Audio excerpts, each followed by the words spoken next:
Pas de souci de micro. Ça, c'est le second pilier. Troisième pilier, c'est l'innovation, et on va le voir, on va le parcourir tout au long de la journée.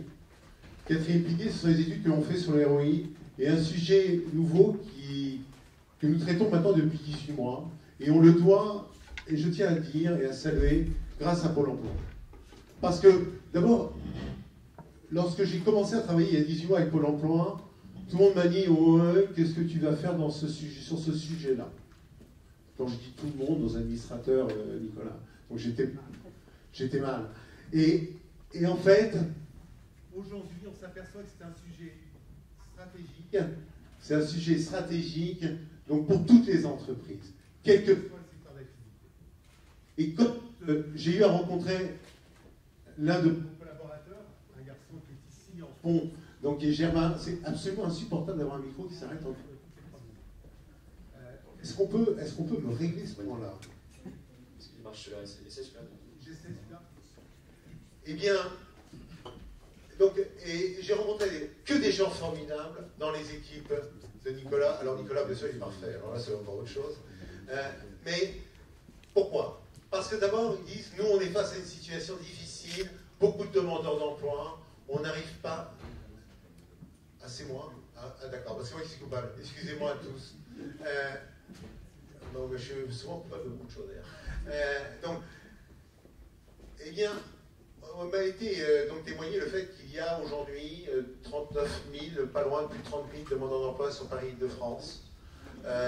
Et nous, quand on constate dans notre filière que la filière est dynamique, qu'elle recrute, que de nouveaux métiers naissent, c'est pas possible, il y a un petit problème quelque part.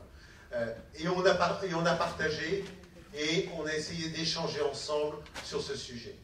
Tout d'abord, j'ai eu une écoute formidable. Thibaut, viens là, tiens, viens devant moi. Non, reste pas là-bas, là. Non, t'es bien. Tout d'abord, qu'est-ce qu'on constate? On constate que toute entreprise, aujourd'hui, on est reparti dans des périodes un peu plus de croissance, et j'espère qu'elles vont s'accélérer, cherche à recruter et cherche à trouver des profils. C'est vrai que c'est pas justement très facile.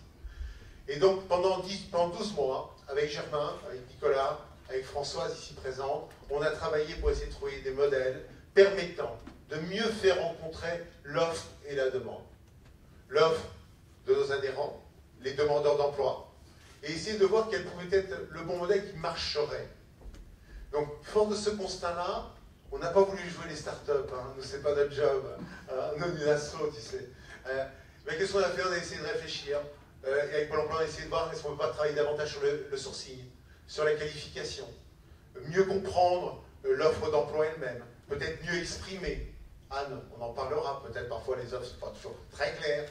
Et puis, voilà, on a fait des tests, on a fait 1 an de tests, des sessions de job dating, et on a vu qu'on pouvait transformer l'emploi, et qu'on pouvait relever des vrais défis. Et ces défis-là, à l'Observatoire, vous avez décidé de le relever. Et si on peut le relever aujourd'hui, c'est grâce à vous, Nicolas, parce que vous nous avez donné carte blanche sur nos travaux. Bien sûr, sur votre contrôle toujours bienveillant, carte blanche sur nos travaux. Et on s'est dit, au-delà de faire notre job dating, et on va continuer avec Germain en permanence d'être en job dating, on va continuer à effectivement trouver peut-être encore d'autres solutions.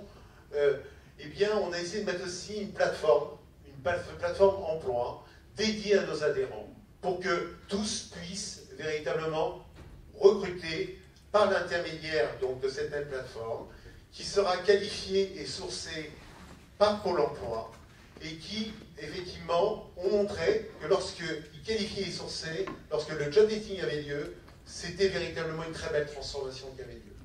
Et ça, c'est un élément important. Et au-delà de ça, comme Germain est quelqu'un qui est sans concession, m'a dit il faut que tu animes également des conférences, des congrès en même temps, et qu'on donne la parole et le droit de parole à ces demandeurs d'emploi et qu'on les valorise. Et en fait, ce sont les entreprises qui recrutent qui pitchent. C'est pas l'inverse. C'est les entreprises.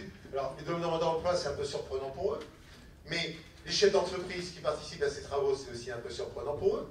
Mais tout compte fait, tout ça, ça se passe très bien. Et qu'est-ce qui se passe? C'est les résultats qui sont importants. Donc, et a priori, les résultats premiers sont tout à fait excellents. Donc, on va accélérer avec une plateforme, avec des sessions de job dating. Et je voulais donc laisser la parole, avant de vous repasser la parole sur la dynamique, à Nicolas, parce que Voilà, votre regard, votre observation, et encore, moi je voudrais qu'on l'applaudisse tous, parce que grâce à lui et grâce à ses équipes, l'Observatoire va relever un très beau défi. Bravo à vous de toute façon, avant de vous parler, Nicolas.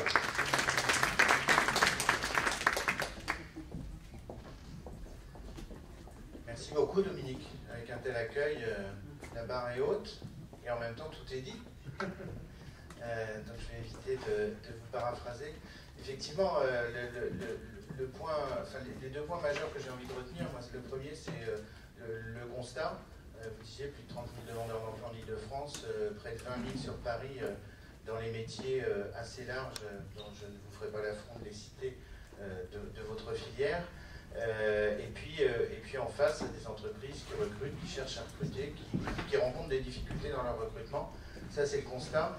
Et puis l'ambition que j'ai envie de retenir aussi, et qu'on partage avec Dominique et avec ses équipes, c'est effectivement la transformation. Évidemment, la transformation du marché du travail, elle est là, elle est réelle, à travers l'influence du numérique, mais pas seulement. Et cette transformation du marché du travail, des besoins des entreprises, elle résonne et elle se retrouve directement dans les modes de recrutement auxquels sont confrontés ou en face desquels se retrouvent les demandeurs d'emploi. Et là-dessus, on a un sujet majeur de rapprochement et d'adéquation entre les besoins des entreprises et les compétences des demandeurs d'emploi.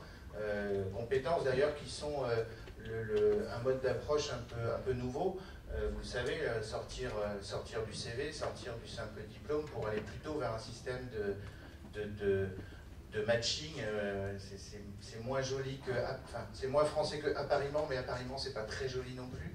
En tout cas, de rapprochement entre des compétences recherchées et puis des compétences qui ressortent de l'expérience des demandeurs d'emploi. Donc voilà, en tout cas, il y a cette réelle transformation du marché à travers, encore une fois, la transformation numérique, mais pas seulement, les évolutions de vos métiers.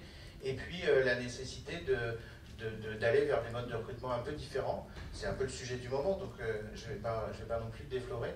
Mais en tout cas, Pôle emploi, à travers sa propre transformation numérique, parce que oui, même si ce n'est pas toujours très visible, j'aurai peut-être l'occasion d'y revenir, Pôle emploi aussi se transforme et adopte pleinement le numérique et plus largement l'environnement d'innovation et de créativité qui est tiré par cet élan-là. À travers tout ça, on fait en sorte, en tout cas, sinon de transformer les modes de recrutement, mais ça c'est aussi une ambition pour nous, en tout cas de s'adapter aux besoins et de faire en sorte que les modalités de recrutement soient le plus adaptées à vos besoins, aux besoins des entreprises et à la démarche de recherche d'emploi des demandeurs d'emploi, en tout cas pour ce qui me concerne du territoire parisien, mais j'ai une ambition francilienne que je ne cacherai pas. Sans y répondre, on s'en occupe avec Germain là-dessus, on est très mobilisés.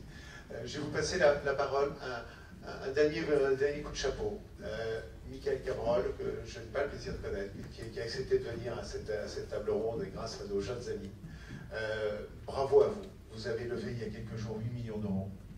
Et c'est tout à fait remarquable. Et je crois que vous saurez l'exprimer. Et puis il y a deux points de remerciement encore avant de laisser la parole à nos jeunes amis. Anne, qui représente Kering, donc au RH de Kering, qui se présentera, qui est un grand témoin, qui aura un regard sans concession sur les sujets donc, du recrutement. Et puis bien sûr, Macarine, donc, qui est toujours là pour jouer un peu le trublion donc, dans ces débats. Et bravo à nos jeunes start-upers qui sont formidables, qu'on pousse beaucoup, et que Pôle emploi, je tiens à le dire, elle les a tous référencés pour les accompagner dans leur développement. Et ça, je crois aussi, c'est un très beau geste de bienveillance. Et un dernier point, et après c'est à vous de jouer, nous avons bâti un baromètre emploi unique en France, sur le baromètre de la filière de la communication, hein, et on sait, puisqu'on a analysé avec Nicolas, que oui, il y a 30 000 demandeurs d'emploi, il y a 16 000 offres d'emploi qui circulent. Voilà, j'en dirai pas plus. À toi. Top. Merci Dominique. Ok, merci à tous. Alors, avant de commencer, je voudrais juste vous expliquer qu'il y a... la slide. Voilà, il y a un social wall qui est disponible dans le village innovation. Donc voilà, vous pouvez utiliser le hashtag CD Innovation tout le long de la journée et ce sera affiché dans le village innovation. Vous pourrez voir en live tout ce qui se passe sur l'événement. Alors, bonjour à tout le monde. Donc déjà un grand merci à nos intervenants de s'être rendus disponibles ce matin. Grand merci à Dominique et à l'Observatoire comme média. Donc, je suis heureux de co-animer cette table ronde avec Nicolas Deroy, qui est donc, le fondateur de Manners, et donc moi-même, Alexis Blanvien, cofondateur de ProvideUp. Donc on a tous les deux monté des entreprises dans le monde du recrutement. Donc on va voir en fait ce matin que le monde du recrutement, comme vous le savez, est en plein bouleversement, en pleine digitalisation. C'est un monde très vaste, on entend beaucoup de mots, voilà, matching, marque employeur, CV en ligne, entretien vidéo. Voilà, on a plein de choses des tests. Hier, justement, j'ai rencontré Monkey Tai aussi sur le recrutement affinitaire. Donc il y a énormément de choses, c'est un sujet très vaste. C'est pour ça qu'on a souhaité faire intervenir des personnes variées, à la fois des grands groupes, des startups, de Pôle emploi. Et voilà, donc on va aborder plein de sujets et leur permettre de s'exprimer ce matin. Voilà, donc on peut démarrer. Donc on va commencer avec la première question. Quelles sont les 2 ou 3 grandes tendances actuelles, selon vous, dans le monde du recrutement? Alors, Mickaël, par exemple. C'est parti. Merci. Donc, merci de m'avoir convié à ce bel événement. Bonjour à toutes et à tous. Donc, pour me présenter en 10 secondes, je m'appelle Mickaël Cabrol et je suis le fondateur de la société Ici Recrue. Donc, on a démocratisé en France et puis en Europe, finalement, le concept de l'entretien de recrutement par vidéo. Voilà, donc on en parlera un petit peu plus tard. Donc, pour moi, beaucoup de tendances sur le marché. Si je devais en isoler 2 ou 3, la première qu'on va vraiment monter, c'est le recrutement par mobile. Le recrutement vraiment sur mobile, c'est assez impressionnant. Nous, on le voit dans les entretiens vidéo qu'on fait passer. Il y a 1 an et demi, 5% des candidats passaient leur entretien vidéo par mobile, donc leur téléphone ou leur tablette. Aujourd'hui, c'est 35%. Donc il y a vraiment eu une tendance de fond et on pense que d'ici la fin de l'année, on sera à 50%. Donc le premier conseil que j'aurais, c'est de penser votre recrutement mobile parce que les candidats, ils cherchent un job, ils postulent via leur téléphone.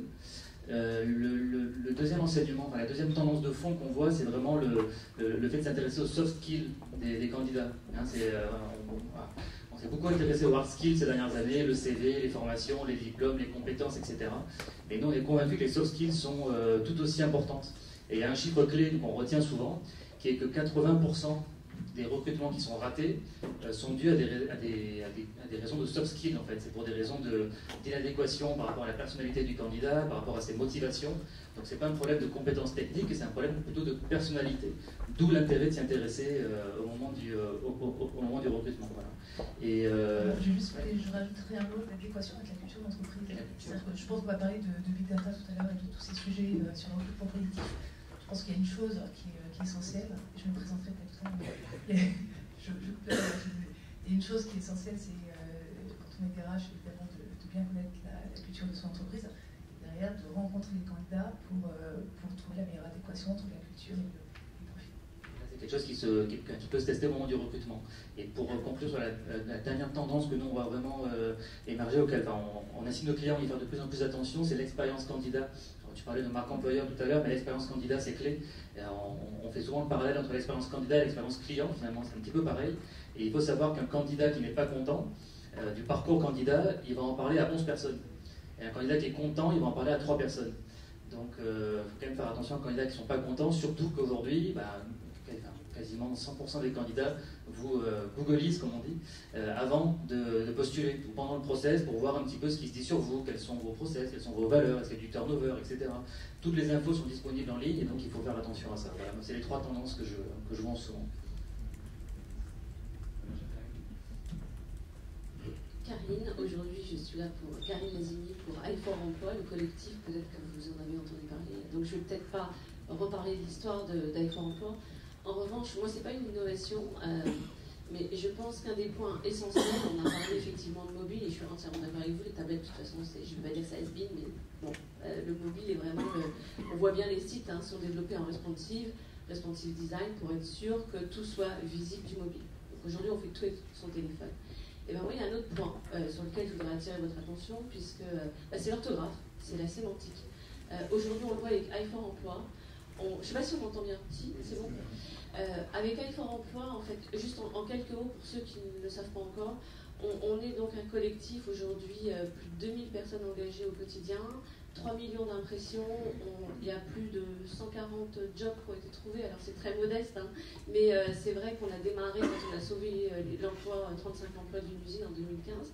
Moi-même aujourd'hui j'ai un cabinet, je suis dans le 8e, je suis assureur, donc boulevard Haussmann, rien à voir avec l'emploi, mais pas si éloigné que ça, puisque effectivement, je vous en parlais tout à l'heure, quand les startups viennent me voir ou en création d'entreprise, on se fait une startup hein, pour une responsabilité civile, mais quelque part, aujourd'hui, on se rend compte que dans iFor Emploi, on met les gens sous la lumière parce qu'on a des comptes Twitter avec pas mal d'abonnés et on donne l'opportunité à des personnes qui n'ont pas de réseau et bien de leur offrir tout simplement notre réseau. C'est-à-dire qu'on retweet les CV des gens. S'ils rajoutent dans leur bio iFor Emploi R, qui veut dire recherche. Donc vous allez me dire, bon, c'est étrange votre façon de faire, mais finalement, on a la façon toute simple de donner du temps ou alors de vouloir donner financièrement, faire un don, je dirais, dans l'année. Et bien là, c'est donner quelques minutes chaque soir en retweetant les CV des gens. Et clairement, quand vous avez 900, aujourd'hui on approche les 1000 personnes accompagnées, coachées, en DM, en privé sur Twitter, on se rend compte qu'effectivement, on n'est pas encore... pour le moment, on n'a pas encore trouvé de solution d'industrialiser cette méthode-là, puisque c'est de la bienveillance, c'est un engagement sociétal, c'est les citoyens qui se mobilisent. Dans les 2000, il y a beaucoup de chefs d'entreprise ou des gens qui sont salariés ou des gens même qui sont eux-mêmes au chômage, en fin de droit. Et donc, on a ce côté de matching entre l'offre et la demande, et moi j'attire l'attention sur la sémantique.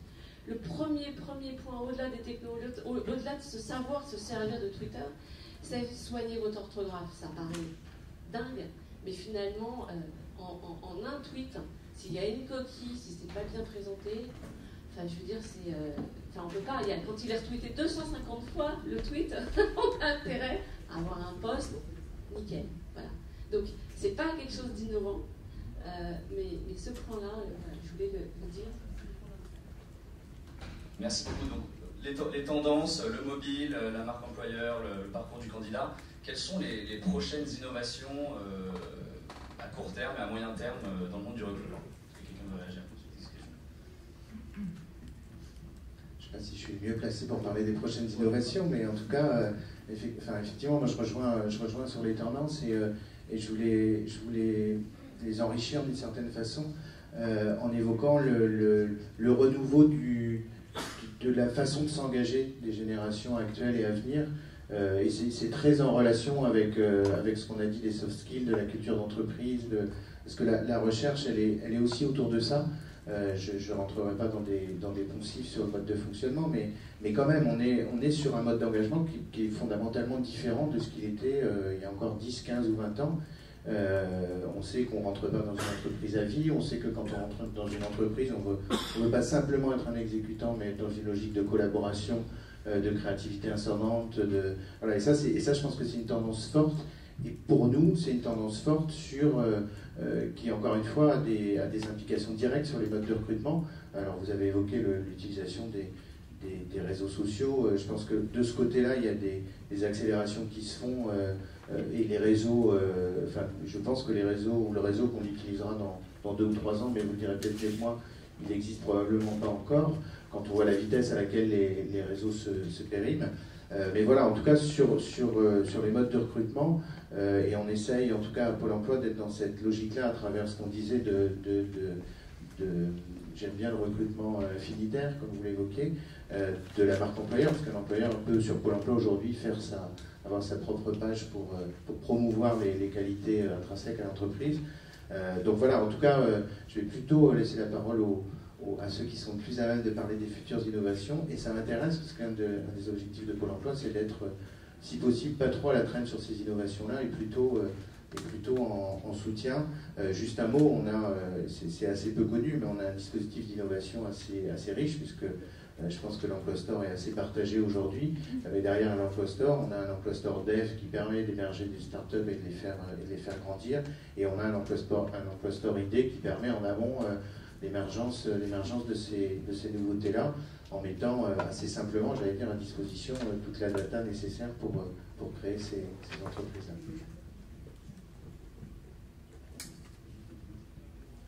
Du coup, Anne, vous n'êtes pas présentée, donc DRH du groupe. Vous le faites pas. Donc bonjour à tous, je suis un peu celle qui coupe la parole, mais j'ai un rôle de témoin, donc je me permets de le faire.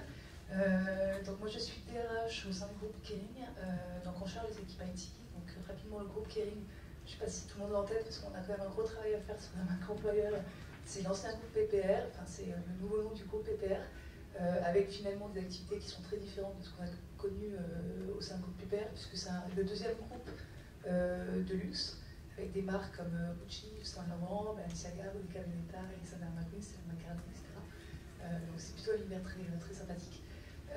Et donc j'ai rejoint ce groupe au mois d'octobre, après avoir travaillé pendant 8 ans chez Canal, comme DRH de la partie techno. Et donc j'ai accompagné le groupe Canal dans la transformation digitale, qui est quand même un vrai sujet. Et donc j'ai été recrutée chez Kering pour essayer de faire à peu près la même chose. Donc évidemment le recrutement est un enjeu très, très fort dans le groupe. Et comme je suis sur l'IT, sur un périmètre international, je suis complètement confrontée à la lutte des talents. Et donc ça suppose évidemment de recruter très différemment. Donc la marque employeur, on l'a déjà pas mal évoqué, a des implications fortes sur le poste et sur le job de DRH. Parce que finalement, quand on est DRH maintenant, on fait du marketing. Et notre job, c'est à la fois de marketer l'entreprise, de marketer les postes, et d'essayer de trouver des façons un peu sexy d'attirer et après de fidéliser. Donc ça veut dire il y a pas mal de choses autour des concours d'innovation que dans les entreprises, des hackathons, etc. Donc c'est une bonne façon de... Et vous en mettez en place par exemple quelles innovations, quelles choses vous mettez en place aujourd'hui pour Alors je vais peut-être pas trop parler de Kering, et peut-être plus de l'expérience que j'ai eu chez Canal, parce que Kering c'est assez récent, donc je suis en train de mettre en place un certain nombre de choses. Donc chez Canal par exemple, pour essayer de recruter des développeurs et des talents qui pouvaient être tentés par d'autres entreprises, on a mis en place ce qu'on appelait les grands matchs. Donc moi j'ai mis en place le grand match de l'innovation, on a fait la même chose avec les journalistes, avec le grand match des journalistes. Et donc l'idée c'était de travailler avec une start-up dont on a été le premier client, qui mettait en relation l'entreprise, donc Canal, enfin notre projet de grand match de l'innovation avec des étudiants. Et l'idée c'était en fait d'avoir des étudiants d'écoles différentes. Donc il y avait l'obligation de créer des équipes avec un profil issu d'une école de commerce, comme le SCP, des profils issus d'écoles d'ingénieurs, des profils issus d'écoles de design.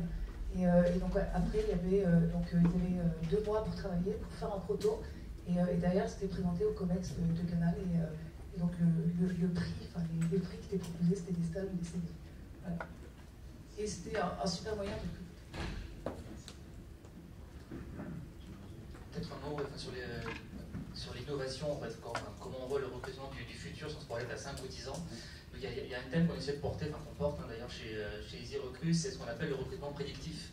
Donc l'idée, c'est de se dire qu'on va être capable, j'espère, d'ici quelques temps, de pouvoir proposer aux recruteurs des panels de candidats, des listes de candidats, des présélections, avant même qu'il ait vu le CV, qu'il ait vu un entretien, qu'il ait échangé avec le candidat, mais tout ça en se basant sur les candidats qui ont déjà été embauchés dans l'entreprise et qui ont performé ou pas performé, mais avec qui ça s'est bien passé, parce qu'au niveau performance, ça s'est bien passé, au niveau matching de culture, matching de valeur, ça s'est bien passé, et l'idée c'est d'arriver à analyser tout ça au moment de la présélection. Et donc chez Easy Recruit, on travaille notamment avec le CNRS sur ce sujet. Et l'idée, c'est sur les vidéos qu'on reçoit, on reçoit des milliers de vidéos par jour, c'est d'analyser automatiquement en fait ce que dit le candidat, faire du speech to text, la manière dont on dit. Donc on peut reconnaître les émotions. Et quand on sait que 95% de ce qu'on retient d'une personne est non verbal, mais plutôt est lié à l'attitude, à la manière dont on le dit, etc., on est assez convaincu que la vidéo peut fournir ce type d'éléments. Donc on croit au recrutement collectif et on pense que ce sera un des axes d'innovation dans le recrutement des prochaines années. Merci beaucoup, Michael. Donc, maintenant, on a une question justement par rapport à cette transformation et par rapport aux acteurs traditionnels. Donc, en France, il y a à peu près 3000 cabinets de recrutement qui n'ont pas forcément de techno, qui doivent aussi, qui représentent une part de marché très importante quand même dans l'intermédiation dans le recrutement. Et selon vous, est-ce que ces acteurs sont amenés à disparaître ou alors à vivre aux côtés des futures startups? Est-ce que les startups peu innovantes vont vraiment prendre tout le marché ou alors est-ce que les cabinets vont se transformer? À votre avis, quel est l'avenir de ces acteurs traditionnels? Je ne sais pas si quelqu'un veut... Je vais dire un petit mot là-dessus, j'ai un avis là-dessus. Je pense que les cabinets ne vont pas disparaître, c'est la bonne nouvelle pour nos amis cabinets dans la salle. Mais par contre, je pense que c'est un métier qui doit se réinventer en permanence. Ça, j'en suis plutôt convaincu. Effectivement, les clients aujourd'hui ne veulent plus d'un cabinet qui leur envoie une shortlist de 5 CV et une facture de 20 000 euros. C'est quelque chose qui est de moins en moins accepté, puisque les recruteurs ont accès à l'information et ont accès aux outils. On peut multidiffuser ces annonces, on peut présélectionner en vidéo, on peut avoir accès aux écoles de commerce. Voilà. L'accès aux candidats est beaucoup plus aisé qu'avant, donc les entreprises ne veulent pas avoir ce type de relation. Et par contre, les cabinets doivent se réinventer et je pense doivent se digitaliser. Et il y a un exemple qui me vient à l'esprit, c'est Talent.io, par exemple, pour le recrutement des profils techniques. Donc c'est une plateforme qui permet de recruter des développeurs, des ingénieurs. Et le fondateur de cette plateforme avait avant monté un cabinet traditionnel de recrutement pour recruter des développeurs. Et en fait, il a switché. C'est exactement le même métier, sauf que c'est fait différemment. C'est qu'il y a une plateforme, il y a de la gamification, il y a des mises en relation, des mises en avant, c'est beaucoup plus fun, beaucoup plus sympa. Les candidats se prêtent au jeu, les recruteurs aussi, et ça marche du tonnerre. Donc je pense que les recruteurs doivent s'adapter, se digitaliser, mais on aura toujours besoin d'une intermédiation, à mon avis. Oui, pour aller un peu, tant pis on n'est pas sur un débat contradictoire, mais pour aller un peu dans le même sens, effectivement on est sur cette transformation avec la maîtrise des outils digitaux, c'est plus simplement le sujet, à mon sens, de start-up, et c'est surtout plus simplement le sujet des métiers liés à l'IT, mais c'est bien sur l'ensemble des secteurs qu'on a cette transformation-là, et le recrutement n'échappe pas à la règle. Moi, je suis assez convaincu que la logique de médiation, d'intermédiation sera toujours nécessaire, mais sur des éléments d'activité à forte plus-value. C'est une réflexion qu'on mène aussi à Pôle emploi, parce qu'aujourd'hui, vous êtes tous à la fois témoins et acteurs pour le démontrer. Il y a pléthore d'initiatives, il y a énormément de possibilités pour être mis en relation avec un candidat ou avec une entreprise. Et la plus-value qu'on peut avoir, nous, c'est au cœur de l'accompagnement et de la relation.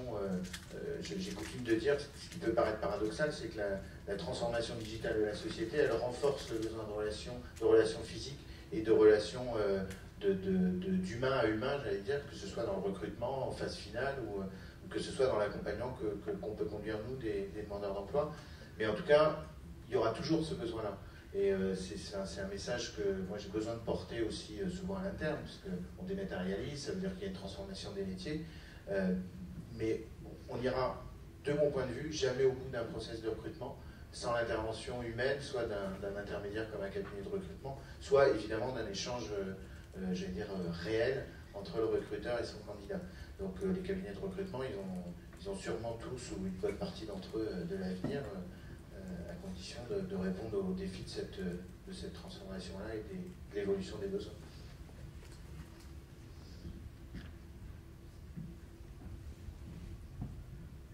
Alors, j'ai une question qui peut s'adresser justement à Anne, qui est aujourd'hui, selon vous, quels sont vraiment les critères qui peuvent permettre à une entreprise qui est sur un secteur concurrentiel et qui souhaite attirer des talents, comment vous voyez cette évolution? Est-ce qu'on peut dire que, je sais pas, il y a 5 ans, c'était vraiment le salaire, maintenant c'est vraiment la marque employeur? Est-ce que vous avez une stratégie et vous pensez vraiment qu'il y a des critères qui sont nouveaux là-dessus?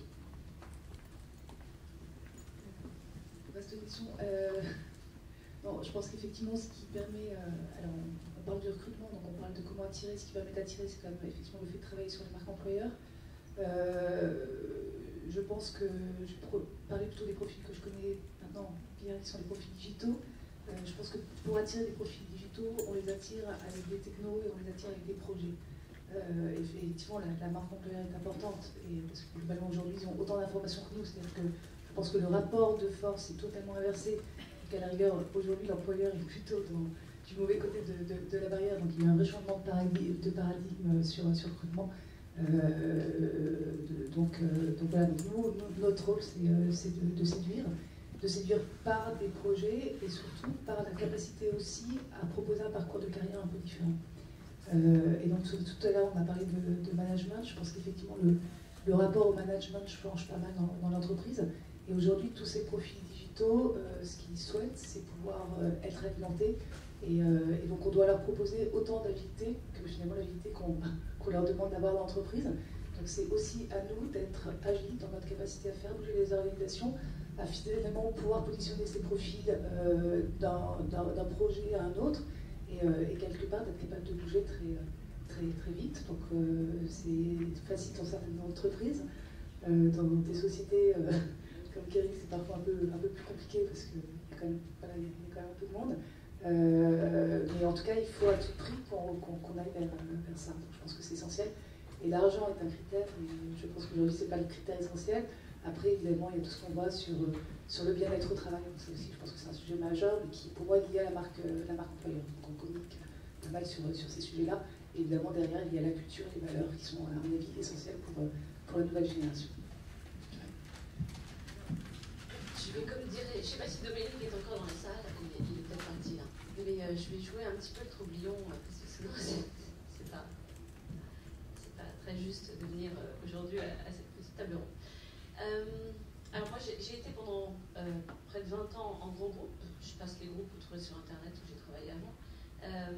Moi, j'ai un vrai, et c'est la raison pour laquelle je suis aujourd'hui, moi j'ai un vrai engagement et surtout une inquiétude en tant qu'entrepreneur, voyant des entrepreneurs venir qui ne sont pas et qui ne crèvent pas d'envie de monter leur start-up. Ils ont 45 ans, ils doivent bosser jusqu'au moins 65 ans. Ils arrivent en fin de droit, s'ils n'ont pas trouvé de travail. Ils voient des groupes comme vous, madame, au niveau RH, donc dans des entreprises, des grosses structures. Et puis qu'est-ce qui se passe? Finalement, je pense que les sociétés demain qui vont attirer des talents, c'est aussi attirer les talents des gens qui ont plus de 40 ans. Parce que qu'est-ce qu'on fait pour ces gens? Moi, quand je vois des gens en tant qu'assureurs qui viennent me voir, alors moi, vous savez, je demande des votes de conseil, on veut monter une société, qu'est-ce que je dis? Super, bravo, vous voulez une responsabilité civile? Ok, pourquoi faire? Puis la personne commence à me raconter un petit peu sa vie professionnelle, son parcours. Il me dit, écoutez, de toute façon, il faut bien que je monte ma boîte, parce que là, il faut que je mange, quoi. J'ai plus de boulot, j'arrive en fin de droit, je vais faire du conseil. Je dis, ne voulez pas trouver un travail plutôt que de monter une boîte? Parce que franchement, vous n'avez pas l'âme d'un entrepreneur. Je dis, oui, mais j'ai pas le choix, là, pour le moment, je trouve pas de boulot. Ok, alors on va vous faire une responsabilité civile. Quel sera le CA cette année à peu près? Allez, j'espère au moins 30 ou 40 000 euros. Franchement, vous savez, il y a beaucoup de startups qui se cassent la figure. Pourquoi? Parce que les gens aujourd'hui ne trouvent pas de travail. Et les gens ne rêvent pas forcément tous des startupers. Sauf que moi, mon appel aujourd'hui, puisque je pense qu'on aura un peu d'écho, et Dominique, t'arrives, t'es là au bon moment. J'ai dit, si je fais pas trop billon aujourd'hui. Je disais, si je suis pas trop billon, c'est un peu dommage. Donc moi, je mets un vrai sujet sur la table. Je dis, qu'est-ce qu'on fait pour les gens qui ont donc 40 ans, puisqu'on parle de comment se démarquer pour une entreprise. Et je pense que les entreprises qui vont se démarquer, c'est pas uniquement être marque employeur, le bien vivre ensemble dans les entreprises, l'image. C'est aussi qu'est-ce qu'on fait tous ces gens qui ont entre 40 et 60, qui cherchent du travail, qui ont des compétences formidables, qui montent une boîte parce qu'ils n'ont pas le choix. Et moi je pense que les sociétés qui vont se démarquer, c'est pas seulement sur les technos, c'est comment j'attire les seniors. Voilà, on est seniors à partir de 40, 45 ans quand même. Moi je suis en plein dedans, j'ai 45 ans. Alors, moi j'ai une remarque là-dessus. D'abord, l'innovation.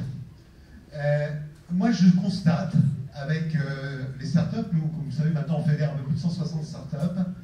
Eh bien, regarde, c'est la réalité, Nicolas, je ne mens pas. Hein. Germain, tu me contredis si j'ai des bêtises. Hein.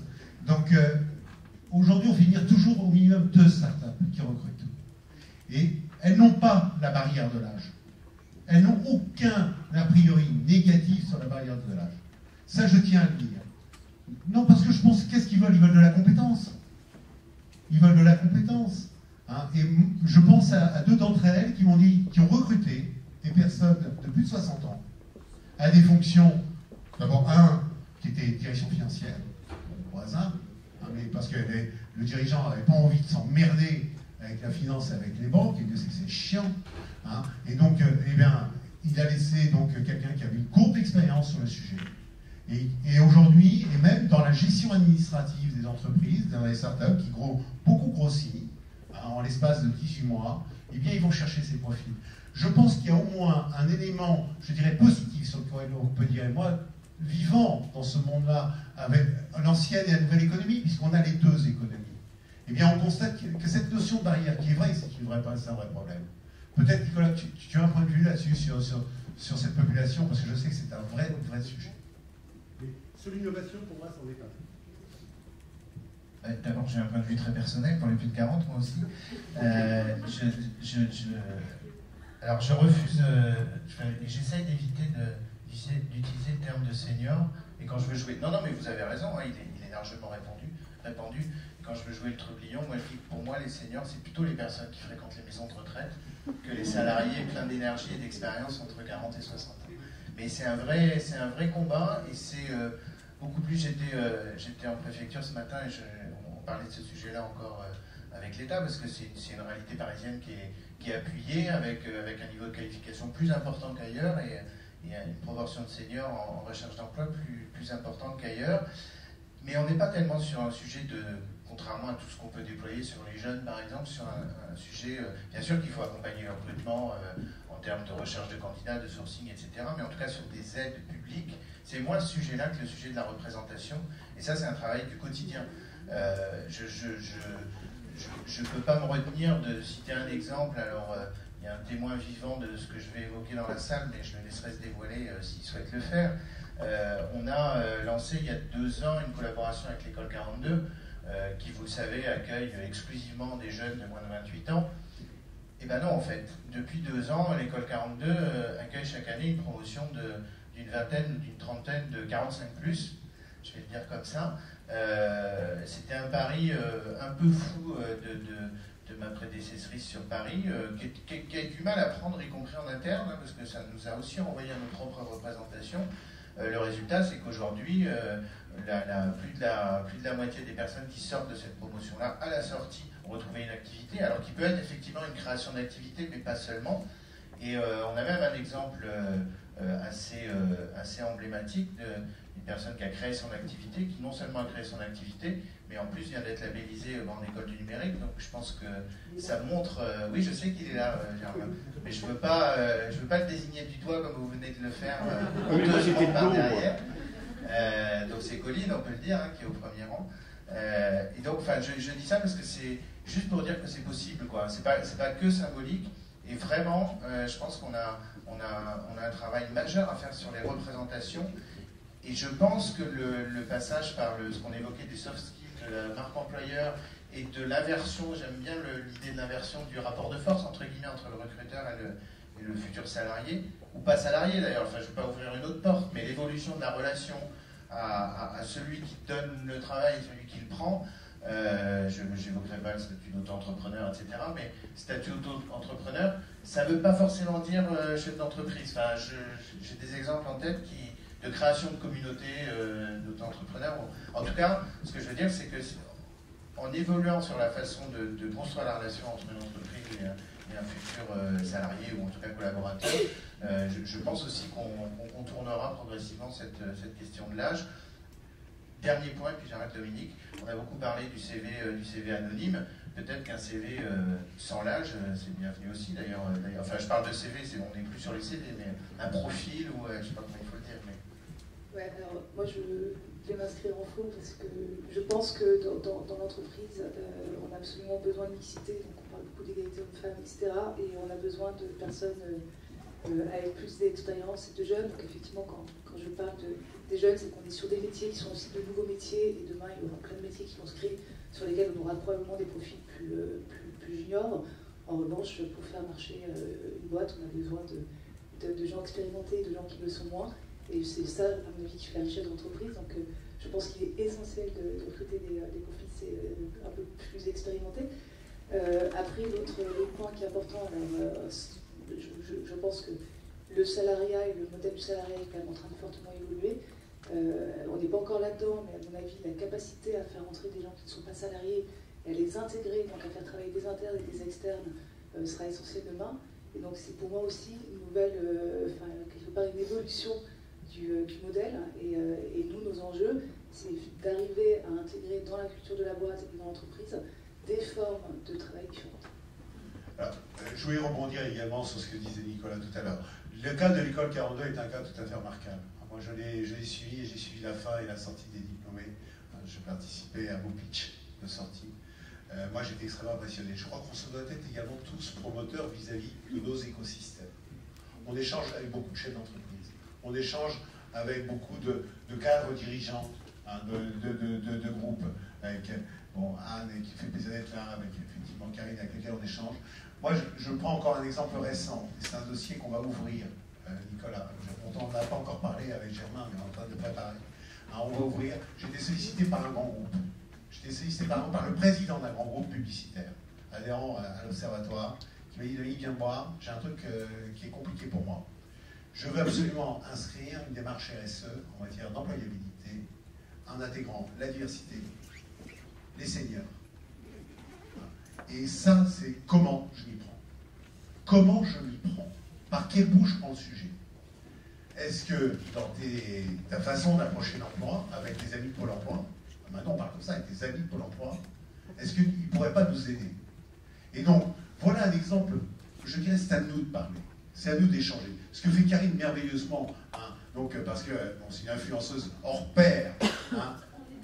Oui, vous êtes 2000, oui, mais enfin, comme tu pilotes tout le monde, donc c'est... Voilà, mais, eh bien, il faut le dire. Je crois qu'il faut ouvrir ces chantiers-là. Et les grands groupes, aujourd'hui, là je vous parle d'un grand groupe, c'est un grand groupe mondial, hein, c'est pas Promoquac, hein. Donc, et qui aujourd'hui, le président, a pris une décision donc, sur ce sujet-là. Et il ne sait pas traiter ce sujet-là. Et d'ailleurs, avec Germain, on doit donc se rencontrer pour préparer la réunion avant que tu viennes, il va falloir quand même pour préparer un peu le terrain, pour voir comment on va lui répondre à cette question-là. Mais c'est une stratégie dans l'entreprise. Ça veut donc dire qu'il fait fi de tous les principes du jeunisme ou de quoi que ce soit. Donc voilà, c'est ce que je voulais dire. Je ne sais pas où on en est dans les timings. Juste pour apporter un modeste témoignage sur le recrutement effectivement des personnes qui sont plus expérimentées, comme on l'a vécu chez EasyRecruit, c'est vrai qu'on a eu la chance de connaître une croissance assez rapide, puisqu'en 3 ans, on est passé de 0 à 50 collaborateurs. Donc effectivement, on a recruté des personnes qui sont plus expérimentées. Et non seulement ils ont apporté beaucoup de compétences, c'est très important, et en plus, par rapport à des profils un peu plus juniors, ils vont plus s'inscrire en projet d'entreprise. C'est-à-dire que les profils qui sortent d'école sont un peu plus juniors, ils veulent faire leur expérience, quoi. Donc ils vont venir 1 an et demi, 2 ans, et puis ils sont appelés par les sirènes de notre groupe, notre boîte, et puis ils vont partir. Et donc on a beaucoup plus de fidélité finalement avec des personnes plus expérimentées qui s'inscrivent dans un projet sur les 5 années à venir, et donc c'est quand même plutôt plaisant et important. Top, merci. Bon, il nous reste 2 sujets importants à voir, qui est la formation et le travail indépendant. Donc aujourd'hui, sur la formation, nouveaux métiers, du coup, manque de profils qualifiés. Quel est le rôle de la formation à ces nouveaux métiers? Quel rôle peut jouer la formation par Pôle emploi? Qu'est-ce que Pôle emploi fait pour la formation? J'ai l'impression d'entendre un ancien candidat à la présidence. Je dis ancien candidat, mais pas ancien président. Je dis ça parce que je pense que vous l'avez vu et entendu, hein, 15 milliards sur la formation sur le quinquennat pour l'élévation de la qualification. Donc ce sera forcément un enjeu pour Pôle emploi en termes de mise en œuvre. Aujourd'hui, on a des dispositifs de formation à la fois assez structurés et qui rentrent dans une logique d'appel d'offres, de marché, donc qui, de mon point de vue, connaissent encore une certaine inertie au regard de l'évolution, une évolution rapide des besoins. Mais la bonne nouvelle, c'est qu'on a aussi des dispositifs de formation beaucoup plus légers qui, sur la base d'une opportunité d'emploi, permettent de construire le programme complètement adapté aux besoins d'entreprise et à l'écart entre le besoin d'entreprise et le candidat préidentifié. C'est l'action de formation préalable au recrutement pour nous, et puis c'est surtout les préparations opérationnelles à l'emploi qu'on construit avec les OPCA en particulier. Donc on a cette possibilité-là, et elle n'est pas... et on a la possibilité de la mobiliser davantage que ce qu'on fait aujourd'hui.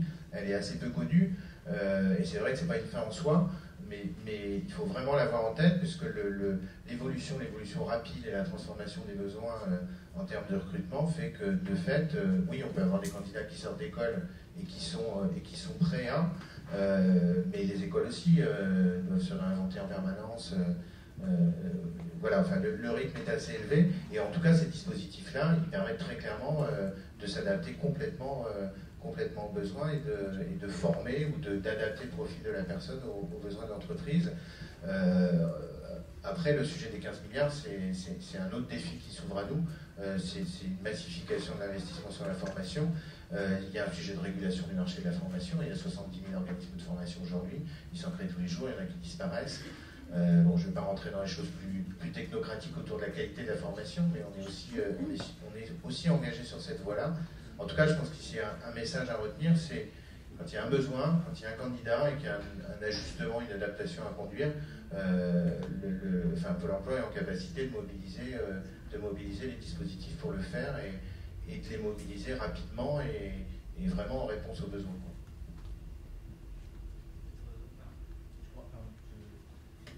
Ce qui me plaît beaucoup dans les préparations opérationnelles à l'emploi, c'est que la responsabilité de la formation, elle est largement partagée, voire exclusivement portée sur d'autres dispositifs, entre le candidat, l'organisme de formation potentiel et l'entreprise. C'est déjà, l'entreprise s'engage déjà dans la formation avant même d'avoir recruté la personne, et du coup ça présage plutôt d'un parcours heureux dans l'entreprise. Je rejoins votre point de vue à 100% sur la formation. Je pense qu'il faut aller plus loin, plus vite, plus fort. Il faut investir plus dans la formation, mais on a quand même un constat qui est que les formations ne peuvent pas aller aussi vite finalement que les métiers qui sont créés également. De toute l'histoire du capitalisme, je crois que c'est la période où il y a le plus de métiers qui ont été créés sur ces 30 dernières années. Et je crois qu'on dit que la moitié des métiers qui seront courants dans 30 ans n'existent pas aujourd'hui, des choses comme ça. Donc forcément la formation, elle peut suivre, mais elle aura toujours un petit temps de retard. Et c'est pour ça que nous on insiste beaucoup sur le fait de prendre aussi, d'embaucher des personnes sur la base de soft skills qui vont pouvoir s'adapter à ces nouveaux métiers. Et c'est un jour tu fais tel métier, mais ton métier va évoluer, donc il faut que tu sois capable de te former, d'évoluer, de s'adapter. Donc nous on insiste beaucoup là-dessus parce que la formation, elle peut aider, mais il faut aussi que la personne puisse vouloir se former et être capable de se former. Merci. Du coup, on vient de se rendre compte là que le travail indépendant, ça fait déjà un petit moment, le travail indépendant est en train d'exploser avec les plateformes qui existent. Ces plateformes qui se positionnent vraiment en tant qu'apporteurs d'affaires, simplification des démarches administratives pour tous ces indépendants. Une grande start-up qui s'appelle Upwork, qui vient de lever plusieurs millions d'euros, donc qui place des freelances, que ce soit du designer, au SEO manager, au sales, dans les entreprises. Comment va se passer la cohabitation entre contrat de travail indépendant? Est-ce que les deux vont cohabiter? Est-ce que on parle de la montée du travail indépendant comme si le salariat allait disparaître? Est-ce que vous pouvez réagir à tout ça? Oui, alors je pense qu'il y a encore une frilosité dans l'entreprise vis-à-vis de ce mode de travail. Donc aujourd'hui, ce qu'on voit, c'est qu'effectivement, en général, on peut être dans des modèles qui sont très externalisés, mais on travaille évidemment avec des grosses SS2I ou des gros prestataires, tout moins avec des indépendants. Je pense que, je m'appelle le gouvernement, mais il y a quand même tout un sujet autour du contrat de travail, quand même, et qui fait qu'aujourd'hui, les DRH, même si finalement, quand on mesure le risque de réintégration, parce que c'est de ça dont on parle, il n'est quand même pas énorme, voire quasiment nul, parce que ça ne m'est jamais arrivé, excepté avec des intermittents du spectacle, mais ça c'est un autre sujet. En tout cas sur les profils IT, finalement on a toujours la trouille en se disant aïe aïe aïe, je vais mettre en place des règles de gestion, c'est-à-dire que je vais considérer qu'au bout de 2 ans il faut que je gère mes prestataires parce que de toute façon on va demander une réintégration. Enfin, la réalité c'est que ça n'arrive jamais, en tout cas ça n'est jamais arrivé. Donc voilà, donc je pense qu'on est, en tant que DRH, on a encore un peu cette espèce de crainte de rentrer dans des modèles de contrat qui sont différents. Peut-être que ça passera par un allègement d'un certain nombre de dispositions dans notre cher code du travail, mais je pense que l'avenir est de toute façon là-dedans, donc il va falloir là aussi qu'on change un peu notre façon de penser, qu'on soit un peu plus disruptif aussi dans notre capacité à penser les choses. Je suis d'accord. Moi, je suis d'accord. suis d'accord sur ce sujet, effectivement, le freelance. En freelance, c'est une lame de fond, une des sociétés qui ont créé le poste de. C'est le CFO, c'est plus le Chief Financial Officer, mais le Chief Freelance Officer. C'est Amazon qui a annoncé ça il y a quelques années. C'est vrai qu'on le voit de plus en plus, ça va arriver en France. Après, de là à dire que le CDI va disparaître, j'y crois pas trop, et j'espère que ça n'arrivera pas d'ailleurs. Par contre, je pense que, comme vous le disiez, il faut réinventer la manière dont on collabore avec ces équipes. Il faut bien voir que vos équipes aujourd'hui ne travaillent plus comme elles travaillaient avant. Moi, je le vois au quotidien dans mes équipes, en tout cas, c'est que le fait de faire 9h, midi, 13h30, 18h, etc., et plus rien avant, je crois que c'est fini. Aujourd'hui, les personnes peuvent travailler en mobilité. Et donc, dans le train, dans le métro le matin, finalement, on lit ses mails, on est sur LinkedIn, on poste Twitter, on se renseigne, on fait sa veille, etc. Et pendant la journée, on va avoir ces mêmes moments, mais pour soi. C'est-à-dire qu'un salarié ne comprendrait pas, je pense, qu'il est encore à devoir poser une demi-journée, s'il doit récupérer un colis, s'il doit aller chez le médecin, etc. Je pense qu'on est vers une tendance où on organise son temps de travail un petit peu comme on veut. On va être beaucoup plus responsabilisé. Et quand on parlait de comment attirer des talents aujourd'hui, je pense que ça en fait partie. C'est cet environnement du travail qui est important, laisser plus de liberté et les faire confiance en fait, à ses collaborateurs. Et je pense que c'est une manière de réaménager un petit peu le contrat de travail sans arriver à un modèle 100% freelance. Oui, tout à fait. Et effectivement, donc qu'on soit freelance ou qu'on soit salarié, de toute façon, il y a une évolution et une co-création. Que ce soit en entreprise, moi par mes postes passés, quand j'étais en entreprise en gros groupe, effectivement, on avait amené très tôt le télétravail et tout ce qui était co-création avec les salariés pour faire évoluer justement la manière de penser des managers. Et puis après, il y a toute la partie de freelance ou de consultants, enfin de personnes qui effectivement se mettent à leur compte parce que ils n'ont pas réussi à retrouver un job. Mais peut-être que ces gens-là, là j'ai mis l'ouverture, c'est peut-être pas forcément de leur dire rebasculer, devenez, retourner dans le monde au niveau salariat, mais effectivement, vous êtes freelance, vous n'êtes pas un commercial, parce que c'est clair que c'est compliqué. Hein. Quand on est tout seul, on n'a pas les moyens d'embaucher un business développeur, donc le client, il faut aller le chercher parce que le client ne vient pas tout seul. Hein. Donc du coup, ces marketplaces sont essentiels. Et je pense qu'il faut impérativement faire en sorte de pousser, de co-créer avec ces marketplaces et voir comment amener et peut-être arriver à convaincre certains qui sont aujourd'hui en freelance ou consultants et de se dire, mais finalement, tu as peut-être un profil pour rester effectivement consultant ou freelanceur au lieu de chercher un job, parce qu'il y a des marketplaces qui vont t'aider à aller chercher le client, que toi, tu n'as pas envie, parce que tu es un technicien, tu es un gestionnaire, mais donc la prestation de service, on le voit aussi avec le portage salarial, enfin, il y a pas mal de choses qui arrivent. Donc c'est vrai qu'il faut être en alerte, et nous on le voit donc avec i4Emploi au niveau du collectif, où alors nous on pousse principalement les profils pour faire en sorte qu'ils retrouvent un travail, que ce soit en CDD ou CDI. C'est-à-dire qu'on n'arriverait pas à gérer, on a des demandes. Hein. Aujourd'hui, est-ce que vous pourriez nous aider comme si nous étions une marketplace? Mais là, c'est-à-dire que nous-mêmes, moi-même, je suis entrepreneur, donc du coup, c'est vrai qu'on le fait bénévolement un peu comme ça dans la journée.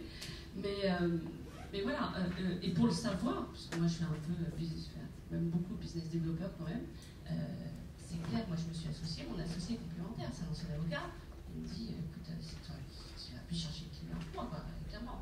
Donc il n'y a pas de mystère, quand on est tout seul, il faut faire la gestion, chercher les clients, faire la compta, enfin bref, c'est extrêmement compliqué. Donc pour moi l'avenir, c'est la co-création avec, que ce soit les salariés, les entreprises, les freelances, les marketplaces. Il y a tout à réinventer, et bien sûr avec Pôle emploi, parce qu'à un moment, Pôle emploi se trouve, enfin c'est pour ça que quand je dis Pôle emploi, c'est aussi les institutions, se trouvent au cœur du système. Je n'ai pas été très longtemps, mais j'y suis restée à peine 2 mois.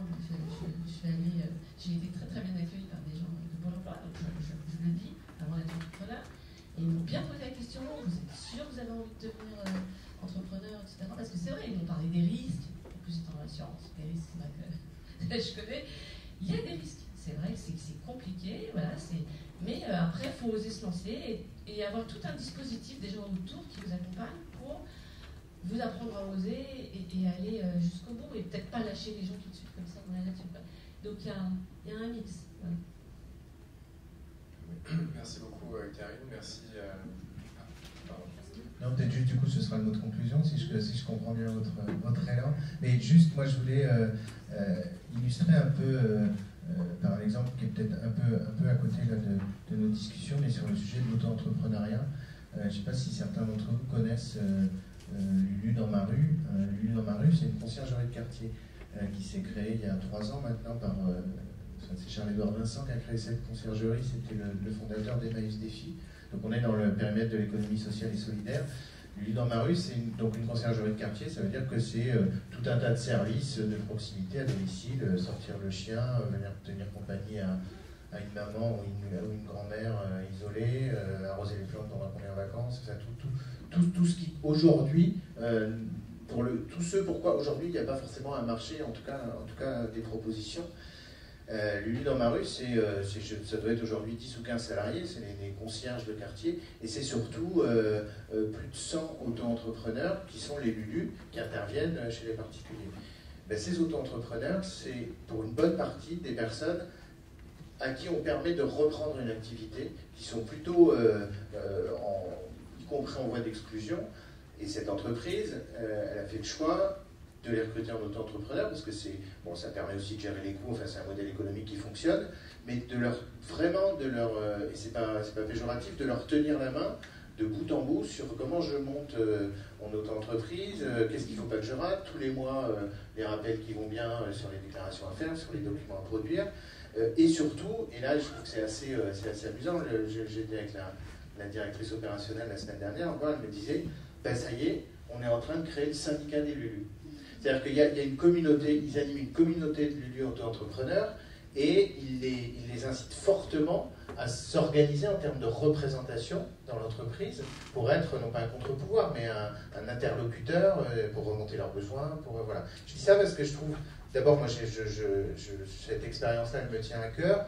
On s'est assez fortement investi alors pas dans le recrutement mais dans le repérage des Lulu, avec, compris en interne, quelques résistances sur l'auto-entrepreneuriat, c'est pas bon, maintenant ça fonctionne, et ça trouve surtout un écho parmi les personnes qui cherchent un emploi, parce qu'encore une fois c'est un retour partiel, voire plus que partiel à l'activité. Et puis je trouve que ça dédiabolise assez bien, pour le dire comme ça, ce statut-là, quand on l'entoure d'une logique de communauté, d'appartenance à une entreprise, même si on n'est pas dans un lien de salariat. Et voilà, donc je vous invite à aller au kiosque du 4e, du 17e, bientôt du 20e, et je n'ai aucune action dans cette entreprise. Mais ça reste encore un peu risqué, peut-être pour les entreprises, c'est pas encore l'aspect juridique, légal n'est pas encore clair, ça reste encore un peu incertain pour les entreprises. Madame le disait, je pense qu'il y a probablement des risques, mais pour l'instant ils ne sont pas nécessairement avérés. Après, je pense qu'il y a une différence entre des prestataires installés et puis effectivement un freelance auto-entrepreneur, et les risques de requalification sont là, mais on peut envisager des évolutions législatives dans les mois ou les années qui viennent. Merci beaucoup à tous les intervenants. Donc on va permettre au public de poser des questions. Voilà, donc si vous avez quelques questions à poser sur ce thème, n'hésitez pas. Lancez-vous. Oui, en termes de recruter autrement, c'est pas une question, mais c'est un témoignage. C'est le témoignage donc de quelqu'un qui a 40 ans, qui se retrouve à un moment donné donc à devoir se réinventer un futur, et auquel on explique que de toute façon son passé ne préjuge pas un futur positif. Et donc notamment une démarche dont on n'a pas parlé ici, mais qui est une démarche donc de cadres qui se prennent en charge eux-mêmes au sein d'associations pour pouvoir retrouver une employabilité. Et donc il y a un certain nombre de mouvements comme ça, et pour avoir, moi, être accompagnant dans cette structure, dans cette association, loi 1901, on trouve énormément de travail et de postes dans les entreprises qui sont dormants. Et on va comme ça taper dans les portes des entreprises en disant coucou, on a des cadres là, c'est des grandes entreprises. Et la difficulté que l'on a par rapport à ça, c'est qu'à un moment donné, c'est de repérer donc véritablement les emplois qui sont à pouvoir dans les entreprises. D'ailleurs, ce sont les fameux emplois cachés. Je pense qu'il y avait une statistique autour de ça qui dit que chaque fois qu'un emploi apparaît, il y en a 7 ou 8 qui n'apparaissent jamais et qui sont dans le domaine relationnel. Voilà. Donc, je parlais de ce type de démarche qui aussi permet aux entreprises de recruter différemment. La difficulté que l'on a, nous, dans ces entreprises, en tant qu'association, c'est d'être heureux, tout simplement, dans les entreprises pour juste avoir ce dialogue, ce discours qui dure 2-3 minutes au maximum. Hein. Les entreprises sont bloquées, fermées. L'accès au DRH dans les entreprises sont quelque chose d'énormément compliqué. Alors nous, on a trouvé une astuce, c'est la pause cigarette. On va utiliser la pause cigarette pour pouvoir le faire. Voilà. Est-ce que quelqu'un veut rebondir? Je vais rebondir, mais enfin, je veux dire quand même des banalités. Aujourd'hui, on sait que le recrutement, ça passe aussi par le réseau. Donc effectivement, ce qui est essentiel quand on est en situation de demandeur d'emploi, c'est de pouvoir avoir à un moment donné accès à différents réseaux. C'est certain. Ouais, c'est ça. C'est ce que vous faites. C'est en fait pourquoi nous, on n'est pas une association. Aujourd'hui, volontairement, on ne s'est même pas mis, on n'a pas de structure juridique. Comme ça, il n'y en a pas un qui dit, moi je suis président, moi je fais partie des 5 premiers fondateurs. Il y a des membres fondateurs, on a un noyau dur, on a un groupe privé où effectivement on échange, on était 5, après 15, 50, on a à peu près une cinquantaine en DM, en privé sur Twitter. Je vous laisse imaginer notre petite discussion du soir et nos familles respectives qui disent encore tu tweets. Mais du coup, effectivement, on se fait plein de copains. En revanche, on n'est pas structuré, on n'est pas une assoce, ni autre chose juridiquement.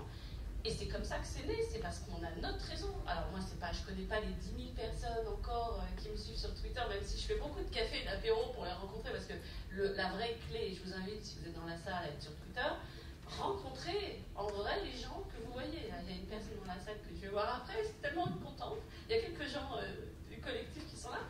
Et clairement, la magie de ces réseaux, c'est de se voir après en vrai. Et c'est pour ça que nous sommes arrivés en 2015. On a ouvert notre réseau. Alors sur les 10 000, il y a quand même une grosse partie que je connais personnellement. Et c'est clair, on prend les CV, on les voit pas, on dit regarde toi, si tu cherches. Je suis d'accord avec vous, c'est comme ça que ça se passe. Et sincèrement, on a des postes effectivement qui s'ouvrent parce que c'est notre networking. Et c'est la raison du collectif avec Fort Emploi. On ouvre, on met sous la lumière les gens qui sont dans l'ombre. Je ne sais pas quel autre verbatim, quelle autre phrase je pourrais vous donner, mais c'est exactement ce que vous dites. Alors effectivement, quand on est DRH, on est venu par un budget, puisqu'on gère une base salariale, mais indépendamment de ça, je pense qu'il y a une chose qui est importante, c'est d'essayer d'avoir toujours un candidat d'avance, donc d'essayer de se projeter. Enfin, c'est bien notre rôle, c'est d'accompagner le business et d'essayer de voir quelles sont les offres qui vont être créées demain. Donc évidemment, là aussi, c'est des rencontres qui font des opportunités. Et moi, ça m'est arrivé à la fois chez Canon et chez Kering, de recruter des gens alors que je n'avais pas de poste et donc de les faire entrer parce que je considère que ce sont des talents importants pour l'entreprise et qu'il faut anticiper le truc et surtout il ne faut pas se faire piquer. Donc notre rôle c'est aussi d'être assez réactif et finalement voilà, quand on rencontre les gens, si on doit les faire entrer, il faut être capable de le faire, bien sûr. Merci. Est-ce qu'une dernière question rapidement? Bonjour, donc je m'appelle Célina et du coup j'en connais certains ici. Donc moi j'ai monté Vivement Job et en fait tout ce que vous avez dit ça résonne. Pourquoi? Parce qu'on essaie justement de faire le lien entre les entreprises et les particuliers, tous ceux qui veulent faire une reconversion professionnelle, tous ceux qui veulent s'orienter professionnellement. Et du coup il y a une vraie quête de sens, il y a une vraie volonté des gens, quel que soit leur âge, qu'ils soient des plus jeunes générations ou des 40-45 ans qui ont envie de rebondir professionnellement et d'aller dans des métiers qui ont plus de sens pour eux. Et tout ce que vous dites, ça résonne, puisque ce qu'on propose, c'est d'envoyer les gens en immersion dans des métiers. Et donc, c'est un intérêt, évidemment, pour les personnes qui vont faire une immersion, parce qu'ils vont découvrir un métier. Et par exemple, avant de se lancer, c'est hyper important de découvrir le métier. Il y a 60 000 entrepreneurs qui se plantent chaque année parce qu'ils ont une méconnaissance du métier sur lequel ils vont. Donc ça, c'est important. Et il y a une importance pour les entreprises qui accueillent, puisque du coup ils font connaître leur métier et ils attirent aussi des talents qui sont hyper motivés. Donc ça fonctionne très bien et on essaie de répondre à tout ce que vous avez dit là sur la motivation, sur la recherche des personnes qui sont motivées et qui ont envie de venir travailler dans tel ou tel métier, dans telle ou telle entreprise. Et voilà, donc on est très complémentaires avec tout ce que vous faites, évidemment. Merci.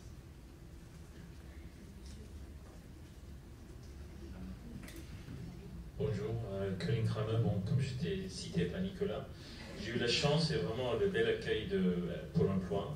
J'étais dans une PME, j'ai repris un PME avec un partenaire. Après 3 ans, j'ai vu la problématique avec les mondes digital et j'ai dit à mon associé, il faut qu'on digitalise. Notre entreprise change de façon qu'on travaille et Et lui était plutôt on coupe les frais, il faut qu'on diminue. Et donc on était d'accord sur une chose, de se séparer. Et donc j'ai quitté, je me suis dit qu'est-ce que je dois faire, et je voulais retourner, parce que mon orthographe n'est pas fabuleux, parce que je viens d'Afrique du Sud, et je voulais retourner à un métier de conseil, et je pointais à Pôle emploi, et j'ai dit est-ce que vous pouvez m'aider à faire un peu de coding. Et à ce jour-là, Germain m'a dit, mais il est rentré dans le bureau, il m'a dit mais vous êtes fou, vous êtes un extraterrestre, je suis en train d'essayer de recruter les Français pour aller retourner à l'école. Et vous venez me demander, donc banco, je prends tout de suite. Et donc je faisais partie du premier groupe de seniors qui a fait l'école 42, on était 28. Une expérience fabuleuse. Moi j'ai sorti avec deux parties. C'est je fais le conseil en transformation digitale.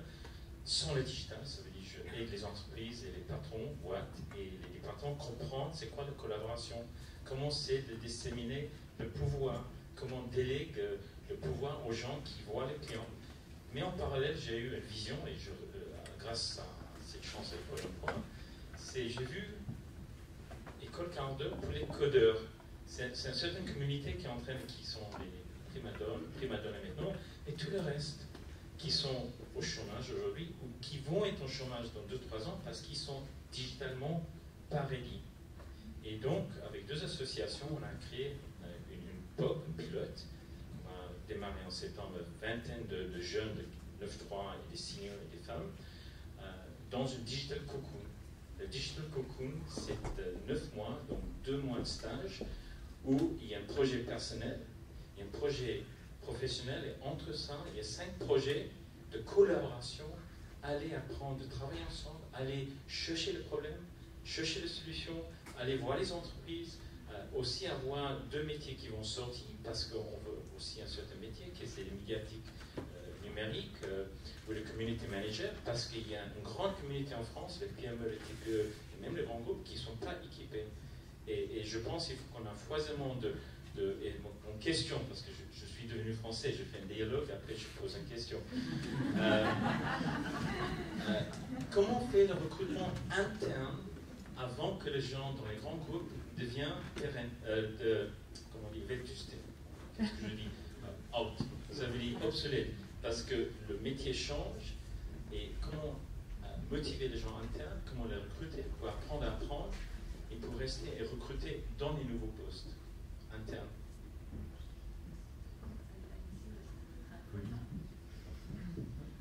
Je ne suis pas là pour parler de l'ancien métier que j'avais, puisque j'étais je suis aujourd'hui assureur, mais j'étais au sein d'un groupe en tant que salarié, en tant qu'assureur, et pas à mon compte comme aujourd'hui.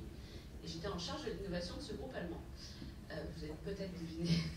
Donc du coup, j'ai mené moi la transformation digitale de ce groupe au départ, où j'ai mis en collaboration les gens.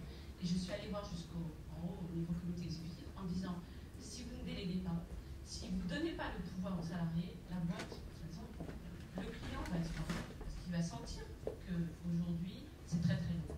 Donc il faut minimiser la hiérarchie, il faut casser, etc. Donc, obligatoirement, toutes les entreprises en ce moment sont en train, puisque j'ai encore des échos, puisque aujourd'hui j'assure des boîtes aussi, donc des grosses boîtes, pas comme des startups. Donc du coup, il y a une mutation, je veux dire, des métiers. En étant sur le terrain, au cœur de l'économie, je vois, il n'y a jamais eu autant de demandes. C'est ça, pour ça, donc à la fois, il faut quand même finir sur une note positive. Il n'y a jamais eu autant de demandes, de recherche de compétences qu'aujourd'hui. En revanche, il faut motiver, et là, moi, je ne suis plus en tant qu'innovation manager, donc il faut motiver les salariés. Quand on est en interne, en tant que RH, innovation manager, etc., il faut les motiver à dire aux salariés, n'ayez pas peur de montrer que vous avez un manque de compétences. C'est pas grave. C'est à nous, RH, de vous faire évoluer avant que vous ne soyez plus opéable. Parce que de toute façon, vous allez sortir et qu'après, nous, on ne va plus vouloir de vous. Et demain, vous ne retrouverez plus un job sur le marché. Donc, tant que vous êtes encore dans le move, apprenez, etc. Donc, on avait mis en place des digital showrooms, on avait mis en place pas mal de choses. Et aujourd'hui, c'est vrai qu'il y a une mobilisation des salariés. Mais ça veut dire que c'est encore ce que je parle de co-création. C'est aux employés et aux managers de se dire la vérité. Je veux dire, moi, quand je manageais des équipes, j'acceptais les gens aussi qui me disaient, qui osaient me dire. Moi, je disais, tu sais pas faire quelque chose, surtout tu me le dis. Je donne ton boulot, la tâche à quelqu'un d'autre, et toi, tu as d'autres compétences. Et il ne faut pas mettre du doigt et montrer du doigt la personne personne qui a un manque de compétences quelque part. Parce qu'on prend de l'âge, parce que parfois il y a eu des moments aussi dans la vie où on a fait un peu du stop and go, entre guillemets, personnel. Donc du coup, on ne peut pas être au top tout le temps. On n'est pas encore, heureusement, des robots. Il y a quand même l'humain dans le big data. Donc il faut accompagner les gens en interne dans l'entreprise et surtout leur donner envie de rester, leur donner envie d'apprendre pour pouvoir se remettre en question. Et quand en 2009 j'ai dit en interne à mon collègue, je leur ai dit, vous verrez un jour on parlera avec les clients sur Twitter, sur Facebook. J'ai eu un grand moment de solitude. Les gens m'ont dit, mais allez juste parler, c'est là. J'ai dit non, il faut former les gens aux réseaux sociaux. On a mis en place des guidelines. J'ai dit, les réseaux sociaux sont comme le téléphone. Aujourd'hui, vous avez le client ici. Ça suffit, il faut que toutes les personnes en plateforme soient en capacité d'utiliser Twitter et Facebook. Donc aujourd'hui, l'ancienne boîte où j'étais, effectivement, on a industrialisé la relation client digitale. Mais c'est venu parce qu'il faut identifier des gens en interne qui soient prêts à casser ces silos et ces codes et dire aux gens, gardons, il y a des personnes qui sont en train de perdre et de descendre en compétences. Identifions-les parce qu'elles sont bonnes par ailleurs. Il faut juste leur donner les clés pour se former et être encore bonnes demain.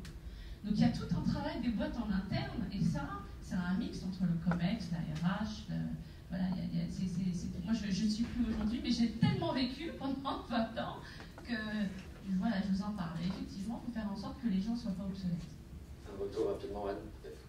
Oui, je l'ai évoqué tout à l'heure, mais il y a quand même un vrai travail à faire en tant que RH sur l'anticipation des métiers de demain. Donc évidemment, faire évoluer les compétences, ça passe par l'identification des compétences clés. Et après, effectivement, il faut accompagner les collaborateurs vers ça. Donc il y a aussi une chose, moi je le vis, et parfois c'est un peu compliqué quand on est DRH, c'est que effectivement les collaborateurs attendent aussi beaucoup des DRH, considérant que ça va faire le job. À un moment donné où je pense que chacun, alors nous on accompagne effectivement les profils plus juniors, donc c'est une période où ils seront très accompagnés. Après, chacun est acteur de son évolution professionnelle et de sa mobilité. Donc nous, notre rôle, c'est probablement de communiquer sur ce que seront les métiers de demain, etc. D'accompagner évidemment, parce qu'on a le moyen de le faire, les collaborateurs. Maintenant, et on le fait peut-être un peu trop souvent, moi j'ai parfois l'impression d'être assistante sociale et babysitter et de les porter, de les tenir et de les porter. Et je pense que là aussi, probablement, on doit faire. Merci Anne. Merci Mickaël. Tu veux réagir à la dernière chose? Les dernières. Et pour corroborer, parce que c'est vrai, il y a des gens qui viennent entre midi et deux me voir en me disant Karine, est-ce que tu peux nous expliquer? En fait, je pense que la comptabilité va être outsourcée à un moment ailleurs, etc. Parce qu'il y a eu des transformations, comme dans toute grosse structure. Et bien à un moment, je ne mangeais plus, je me dis ce que je fais avec Carrefour Emploi, je le faisais à l'intérieur de l'entreprise. Je disais aux gens, venez, mon bureau est ouvert entre midi et 14h. Et du coup, les gens n'osaient pas me poser la question par mail parce qu'ils avaient peur de se faire identifier comme de ne pas savoir. Donc, entre guillemets, en cachette, chacun venait dans mon bureau, je leur montrais comment utiliser Twitter, comment utiliser Facebook, comment utiliser LinkedIn. Et quand après un an, après, ils venaient me voir, ils me disaient, tu sais quoi, j'ai postulé un autre job grâce à toi aujourd'hui, je suis employable. Je m'endormais mieux avant de me coucher le soir, j'étais au top, je disais, j'ai quand même aidé des gens à trouver du boulot ou à retrouver en interne du boulot. Mais ça veut dire que, effectivement, il faut que les gens osent dire, je ne suis pas à la page là-dessus, il faut que je me forme. Et ça, comme je vous entendais dire discrètement la responsabilité de chacun, effectivement, il appartient à chacun de se prendre en main aussi, parce que l'entreprise ne peut pas tout faire. Et donc, voilà. Un dernier mot, rapide. Un dernier mot sur un retour d'expérience là-dessus pour toujours être au goût du jour sur la formation, effectivement. Nous, ce qu'on a essayé de mettre en place, ce qu'on a mis en place, c'est que chaque salarié chez les recrues est obligé de demander 2 jours de formation par an minimum. Donc c'est lui qui doit aller chercher sur internet les cours qu'il veut avoir, et du moment que ce n'est pas des cours de salsa ou de cuisine, voilà, la formation est acceptée. Voilà. Génial. Salsa, pourquoi pas, effectivement. Merci à tous les 4, bravo, on peut les applaudir. Merci.